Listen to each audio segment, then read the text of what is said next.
বাংলাদেশ ভারত সীমান্তে নতুন এক আতঙ্ক দেখা দিয়েছে। আসামের মুখ্যমন্ত্রী হিমন্ত বিশ্ব শর্মা দিয়েছেন দেখা মাত্র গুলির নির্দেশ। ধর্ম, রাজনীতি, ষড়যন্ত্র আর নির্বাচনী সমীকরণ সব মিলিয়ে ধুবড়ী পরিণত হয়েছে একটি জ্বলন্ত আগ্নেয়গিরিতে। কিন্তু প্রশ্ন একটাই, এটা কি স্রেফ আইন শৃঙ্খলা রক্ষা নাকি ধর্মকে ব্যবহার করে রাজনৈতিক খেলা? ধুবড়ী জেলার একটি মন্দিরের সামনে পাওয়া যায় কোরবানির গরুর দেহাবশেষ। মুহূর্তেই ছড়িয়ে পড়ে উত্তেজনা, পুলিশের সঙ্গে জনতার সংঘর্ষ। এই ঘটনাকে কেন্দ্র করে মুখ্যমন্ত্রী হিমন্ত বিশ্ব শর্মা সরাসরি বলেন, যারা পাথর ছুড়বে তাদের গুলি করা হবে। কিন্তু এটা কি শুধুই আইন শৃঙ্খলা নাকি এর পেছনে আছে আরো গভীর রাজনীতি? ঘটনার মাত্র একদিন পরেই ধুবড়ীর দেয়ালে দেখা যায় এক রহস্যময় পোস্টার। ধুবড়ী আসলে বাংলাদেশের অংশ, কিন্তু পোস্টারের নিচে লেখা নবীন বাংলা। এটা বিদেশি ষড়যন্ত্র। বাংলাদেশ ও পশ্চিমবঙ্গের কিছু চক্র এতে জড়িত। কিন্তু প্রশ্ন হলো, এই নবীন বাংলা কারা? এরা কি সত্যি অস্তিত্বশীল নাকি এটি একটি মিথ্যা ভয় দেখানোর হাতিয়ার?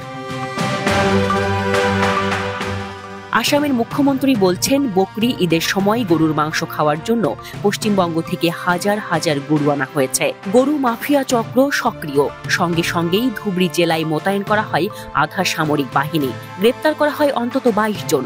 কিন্তু কাদের ধরা হলো, কি ছিল তাদের অপরাধ, কোনো প্রমাণ দেখানো হয়নি।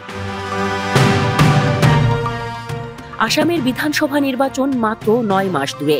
বিরোধীরা বলছেন, বিজেপি আগেই ধর্মকে ব্যবহার করে মেরুকরণের চেষ্টা করছে।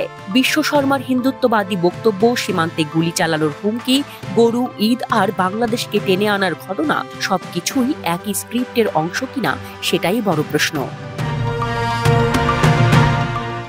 বাংলাদেশ ভারতের 4096 কিলোমিটার সীমান্তের বহু অংশই অরক্ষিত। এমন উত্তেজনাকর বক্তব্য এবং সরাসরি বাংলাদেশকে দোষারোপ করলে দুই দেশের কূটনৈতিক সম্পর্কেও প্রভাব পড়তে পারে। বাংলাদেশ এখনো রাষ্ট্রীয়ভাবে কোনো প্রতিক্রিয়া জানায়নি। কিন্তু জনমনে প্রশ্ন জেগেছে, আসামের মুখ্যমন্ত্রীর টার্গেট কি শুধু সীমান্ত না, বাংলাদেশের ভাবমূর্তিও? হিমন্ত বিশ্ব শর্মা বলেছেন, আগামী ঈদে আমি ধুবড়ীতে থাকব, দেখব কারা বিশৃঙ্খলা করে। কিন্তু যাদের গুলি করার নির্দেশ দেওয়া হয়েছে তারা দুষ্কৃতকারী নাকি ভিন্ন মতাবলম্বী একদল নাগরিক?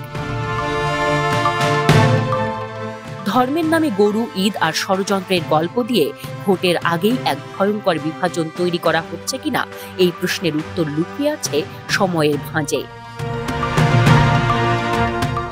Desk report, Dhaka express.